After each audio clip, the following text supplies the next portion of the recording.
Good evening, everyone. I am so glad that you could join us for Kitten Rescue's virtual Furball VIP experience. I'm Randa Cosgrove, and I'm going to be your host for this night of wonders and delights.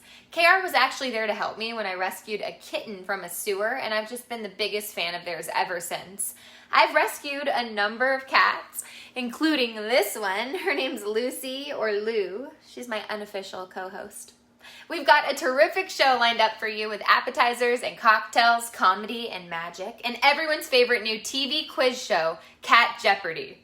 Then it's time to head on over to the main show at 7, hosted by our friends Mark Thompson and Evelyn Jensen. We'll hear some amazing stories, there's an exciting auction, plus a lot more entertainment. But first up, let's give a big kitten rescue welcome to Miss Kitchen Witch herself, Gwendolyn Mathers. She's going to show us how to make a delicious vegan appetizer and a fun cocktail. Take it away, Miss Kitchen Witch.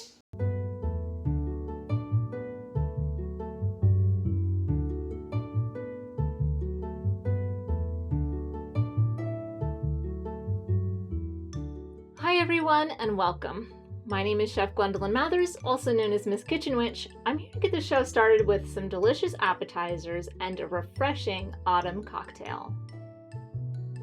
So the appetizer we're doing is a sweet potato tempura with a ginger dipping sauce. I'm going to start off with a medium-low heat, and we're just going to toss everything into the pot. Tamari, or soy sauce, organic sugar, a tablespoon of minced ginger, fresh, some chili sauce. This is optional, but for those of you that like spice, you can crank it up. 1.5 teaspoons of rice wine vinegar, and half a teaspoon of sesame oil. Give it a little stir, and we're just going to cook this until the sugar dissolves. I'm just going to set the sauce aside and save it for later. I'm going to go ahead and get our tempura batter started. I've got 1.5 cups of all-purpose flour here. You can swap out for gluten-free. I'm going to add a half a teaspoon of salt. We're just going to whisk it up, just so the salt is evenly distributed. Next, we're going to add our wet to our dry mix. I'm just going to pop a bottle of seltzer water. You can use sparkling water, don't use mineral water. Unflavored club soda is fine.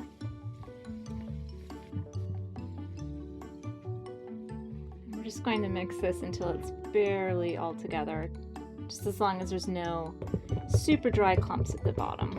Lumpy is fine. Here are our sweet potatoes. You can do whatever cut you like best. Just make sure it's thin so that it cooks quickly and evenly. Turn on our flame, our heat to medium. I'm going to add about 1/4 to 1/2 inch of neutral cooking oil. I'm using sunflower oil, but you can use vegetable or soybean oil. Rice bran oil is good too. Okay, we're just going to heat this up a little bit until it gets kind of shimmery. It's about 375 degrees if you're measuring it. You're just going to grab your sweet potato, very carefully drop it in, and you're going to fry each side a couple of minutes till it gets kind of a nice golden brown. You can use mini tongs, or if you're skilled with chopsticks. You can see this is done. It's nice and golden, and it's got some color on the sweet potato that's exposed right there. I'm just going to put this on the paper towel to drain. Let these guys cool off just a little bit, because straight out of the fryer is too hot, albeit tempting. But you do want to serve these warm, and it's ready to enjoy.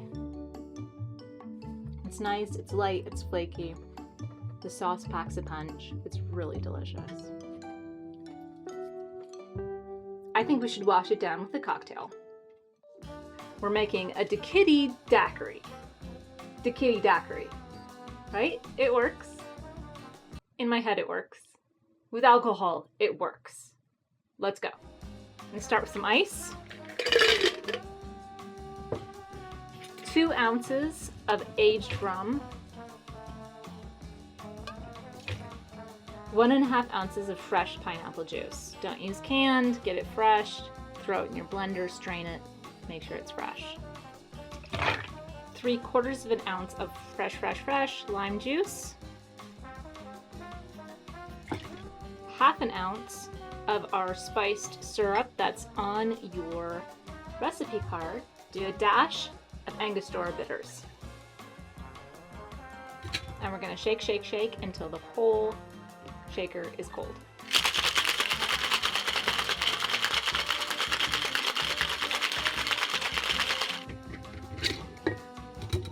Then we're going to strain this, or as it's called, double straining it, into a chilled coupe. This is just to make sure we don't get any ice or pulp in there. And we're going to garnish. A little lime, a little mint. Well, that's another year for me. Enjoy the rest of the show. Cheers.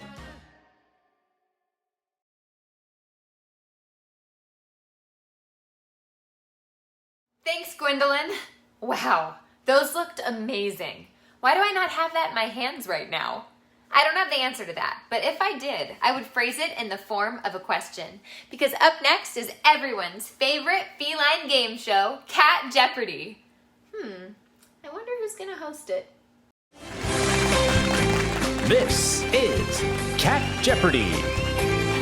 Here are today's contestants. A cardboard box inspector from Kittyapolis, Minnesota, Admiral Snowball. A self-hygienist from Kitten Rouge, Louisiana, Mr. Mittenpants. And a rodent control technician from San Francisco, California, Cat. And now, here's the host of Cat Jeopardy, LeVar Burton. Thank you. Thank you, everyone. Welcome. Let's get things going right away in the Jeopardy round. Here are the categories. String fever. Tuna or not tuna? That is the question. Cat people. Cat got your tongue. All the questions here will start with the letters C-A-T. Feline the blank. And U.S. geography. Admiral Snowball. Feline the blank for 200, please, LeVar. Dr. Seuss's famous troublemaker returned in this 1958 sequel, The Cat in the Hat blank. Cat? What is Strikes Back? No, sorry, you lose 200. Mr. Mittenpants. What is Comes Back? Good. All right, let's do Cat People for 200, please. Most humans have 20 of these as a baby, and 32 as an adult. For cats, it's 26 and 30. Cat. What are Jingly Ball toys? Wrong again. Admiral. What are fangs? Judges? Yes, we will accept that. What are teeth? Admiral. Feline the blank for 400, please. In 1981, UK rockers The Stray Cats reached number 3 on the Billboard Hot 100 chart with their hit single, The Stray Cat blank. Cat. Macarena. Sorry, no. You lose 400. Mr. Mittenpants. What is Strut? Correct. Cat People for 400, please. If you're like most people, you have 12 of these to ache with laughter.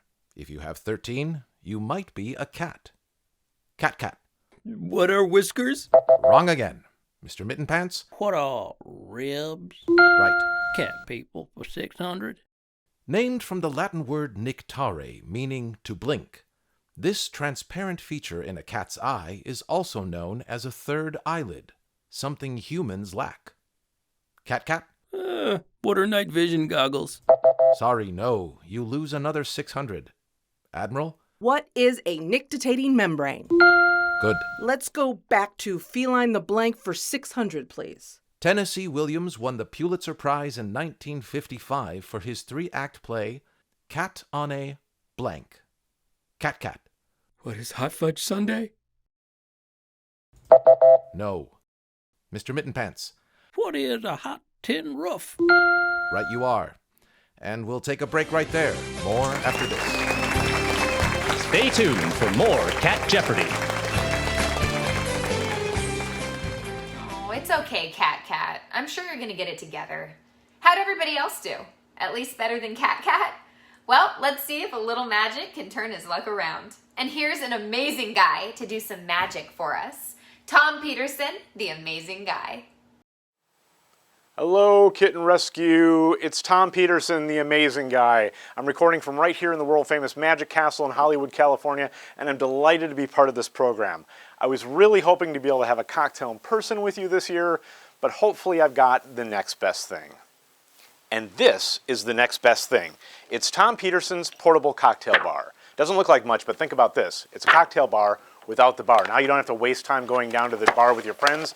Now you can stay home and waste time. So the nice thing about this is anytime, anywhere, all I need to do is just wave my hand, snap my fingers, and I get a fresh, well, it's a pretty good start to a cocktail anyway. I know what the problem is. The problem is I didn't use my magic wand. The whole thing looks so much better with the magic wand. I keep it right in here. Here we go. With the magic wand. You get these at Starbucks. You just have to run faster than they do. That's it. Just a wave.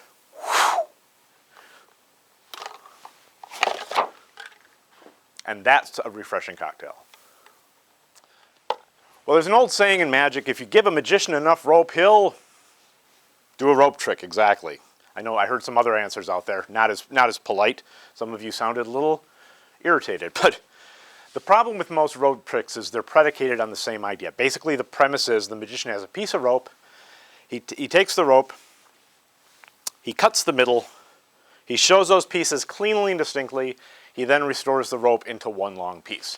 I don't know why they do it, but that seems to be the thing. Oh, by the way, I should mention, this is kind of a famous piece of rope. This has been all over the world with me.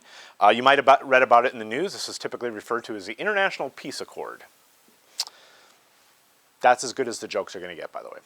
Oh, by the way, if anyone here has a background in linear geometry, tell me if this is possible. If you have a line segment with two ends and a middle, and you were to say, remove the ends and put them, I don't know, put them over here, would that then leave you with a line segment with just a middle and no ends? Now, you might laugh at this, but this is genuinely the stuff that magicians get paid to think about all day long. Here we go. The problem with this is, it's really difficult to keep track of the rope, and it's the ends that confuse you. Like for instance, if I were to take the rope, if I were to isolate the ends in my right hand, and if I were to take one of those ends and tuck it way deep down inside my hand, again, you wouldn't know, is it in my right hand, is it in my left hand? It's difficult to tell at this point. Same thing with this end. If I take this end and put it way deep down inside my hand, it could be in my right hand, could be in my left hand. Again, this is by the way, this is one piece of rope. Can you imagine how more difficult it is once you cut this sucker in half? Yeah. You guys want to know how this is done? Any guesses out there? Anyone? Oh, yeah, sorry. That's basically it. Yeah, you have to have an extra piece of rope. So you get yourself a piece that's about 4 feet long, and you get yourself another piece based on your own sense of personal self-esteem and self-worth. Mine's a little bit longer than most people's. It could be about 6, 8, 10 inches. Mine's a little bit longer than most. It's not supposed to be this long, but hold on. We'll get on with the rest of the show in a second.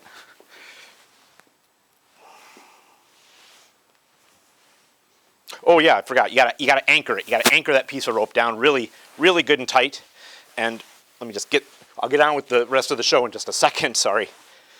Laugh all you want, but you don't have to explain to your wife where the rope burns came from. So I was doing a trick, honey. No, that doesn't work either, does it? Oh, sorry. Yeah, you gotta anchor all 3 ends of that rope. Yeah, got a third one here. There we go. Once you get this figured out, it's a lot easier to do. So let me just get this done with, and we can get on with the show. That sucker's really stuck now. Okay, here comes an important moment in my life. Is this a slow, steady pull moment, or is this a quick jerk moment? You know what? I'm just going to go for it. Here we go.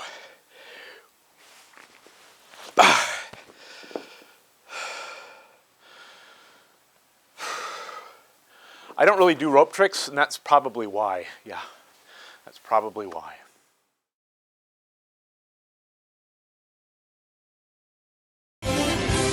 This is more Cat Jeopardy! Welcome back to Cat Jeopardy. Mr. Mittenpants, you have control of the board. Let's switch it up to Cat Got Your Tongue for 600, please. This name is common in the southern U.S. for a tomato-based condiment that comes in standard, extra standard, and fancy varieties. Though whichever one you choose, we urge you not to put any on your kitty's dinner. Mr. Mittenpants. What is catsup? Good. Pick again. I'll stay here for 800. With a range from Alaska to South America, Puma concolor holds the record for the animal with the most number of names, including cougar, puma, panther, ghost cat, mountain lion, and this. Cat. Shadow? What is shadow? No, we're looking for answers that start with C-A-T. Admiral Snowball. What is catamount? Very good. Cat got your tongue for 1,000, please. The answer there, our daily double. I'll bet 2,000, please. Cats are famously not fond of water, but if you happen to know one of the few who is, you might take them out sailing on this double-hulled boat. What is a catamaran? Excellent. And with that, you retake the lead. Well, that's it for now. See you again right after this. There's more Cat Jeopardy to come. Stay tuned. Cat, dude. I'm starting to think that this one's just not in the cards for you, buddy. But that's okay, because I know something that might cheer you right up. Cake. Who doesn't love cake? Vicky Kane of Sugar Cane Cakes and Confections and Annabelle DeVetten of The Conjurer's Kitchen are going to whip up a cat-friendly cake for us. Take it away, Vicky and Annabelle.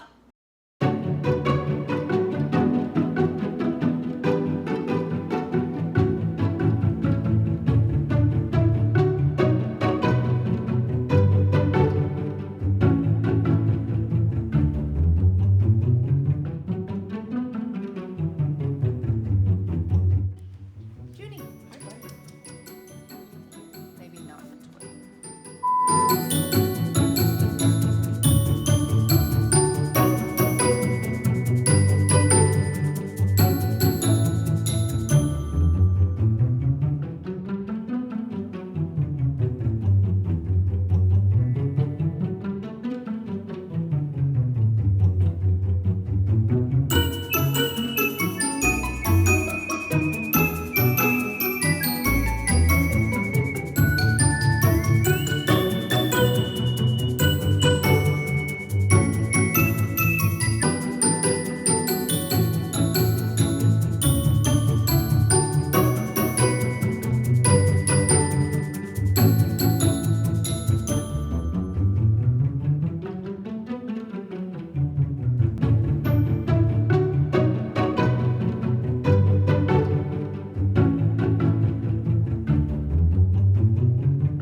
Vicky and Annabelle, that was fantastic. Jupiter is one lucky kitty.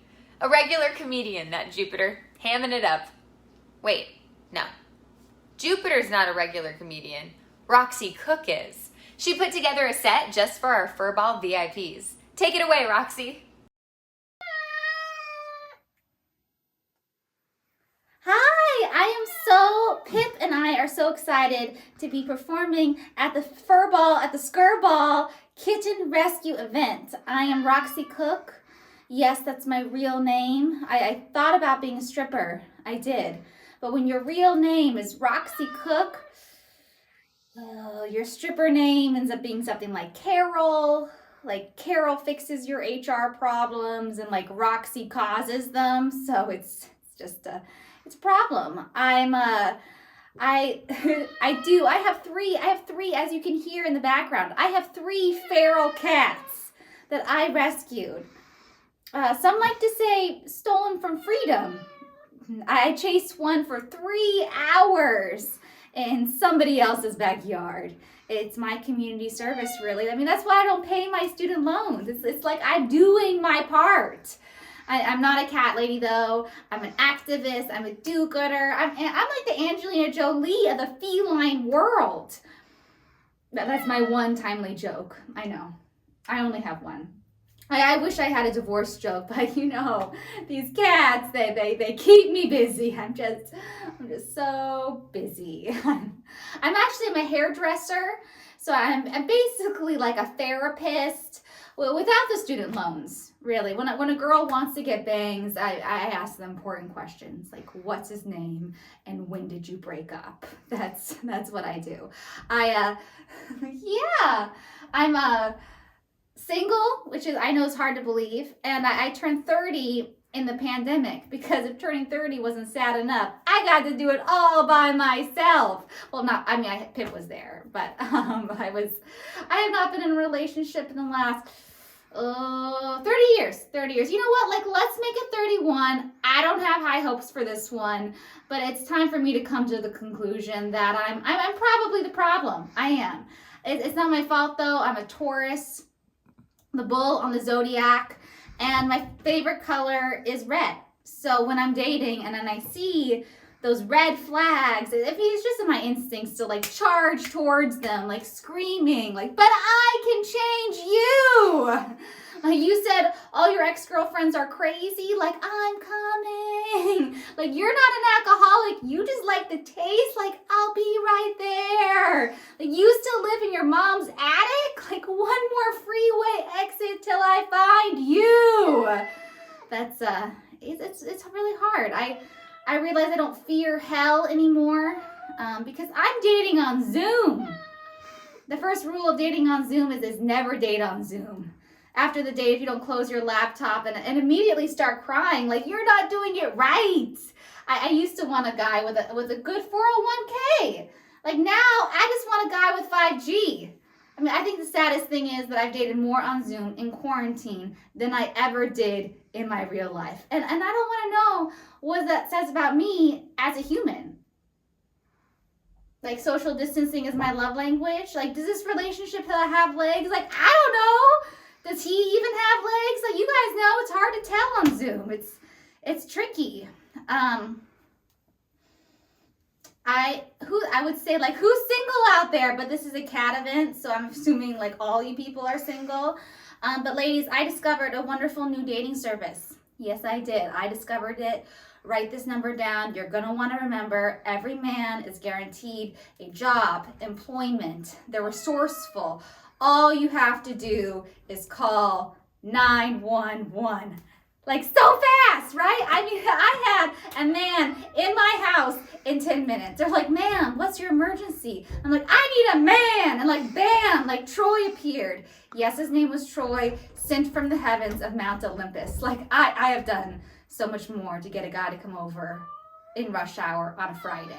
Like, normally they're like, why don't you come to my place and like watch me play video games? Like, no, ladies, those days are over. I just need you to start a small fire. Like I was boiling milk. Like you can light a candle, throw an incense, get creative, make it your own. Like it just leave your curling iron on. Like after curling your hair, of course. Like unfortunately, I was in a nightgown and a scrunchie, but let me tell you, that scrunchie came out of my hair faster than I could scream fire. It was great. My nephew happened to be over, and he was like, "Oh, I was like, is that your kid?" I was like, "No, not my kid. Like, I don't even know this kid." And he's like, "Oh, I really love kids." I was like, "Yes, come here, kid, and give your auntie a hug." Yeah, we have a lot in common, really. He rescues cats from trees. Like, I rescue them from the streets. We're gonna see each other again. We are, because you know what? I have a lot of shit to burn. Like, I'll set myself on fire if I have to. Thank you so much. I've had so much fun.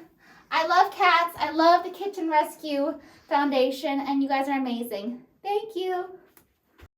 How about Roxy Cook, everybody? What a delight. Thank you for that great set. Oh wait, look, they're starting the final Jeopardy round. This is Cat Jeopardy! The final category today. Oh, one of my favorites. History. Here is your question. Kitten Rescue was founded in 1997, the same year this musical overtook A Chorus Line as the longest-running show in Broadway history, with 6,138 performances. You have 30 seconds. Good luck. Man, I know this. The Phantom of the Furball? My fair kitty. Beauty and the Fancy Feast? No. What is it? All right. Well, Cat, let's see if your fellow contestants can continue the success that has so sadly eluded you today. Admiral Snowball, we'll start with you. Did you come up with the correct response? You wrote, "What is the Lion King?" And that, unfortunately, is incorrect. The Lion King opened in 1997, not enough time for it to set the record, and that will cost you $17,500, leaving you with a total of $1,100. Still in it. Let's go over to you, Mr. Mittenpants. You were leading coming into this round. Will you be in the lead coming out of it? You put, "What is cats?" And that is the correct answer. And how much did you wager? $9,200 for a grand total of $30,000. Congratulations, Mr. Mittenpants. Why, that's the amount that Kitten Rescue raised during their Cat Days of Summer campaign. Thank you to everyone who donated to that, and to everyone donating tonight to help Kitten Rescue continue their life-saving work. Because, folks, they've saved way more than 9 lives. All right, from all of us at Cat Jeopardy, thank you, and a very good night. And that's our show, folks. Thank you to Gwendolyn Mathers, Tom Peterson, Vicki Kane and Annabelle DeVetten, and Roxy Cook for entertaining us tonight. And thank you to all of you for supporting Kitten Rescue through this VIP experience. You're truly helping to make a world of difference in the lives of so many animals in need. We hope you've had a great time so far, but the fun isn't over yet. Now it's time to head on over to the main show, filled with more fun, guest appearances, really cute kitties, and don't forget that amazing KR auction. Well, that's it for me, Miranda Cosgrove and Lou Cosgrove. Thanks for joining us, and now we'll send you over to Mark Thompson and Evelyn Jensen for the 2021 Virtual Furball. I know you're going to love it. Good night.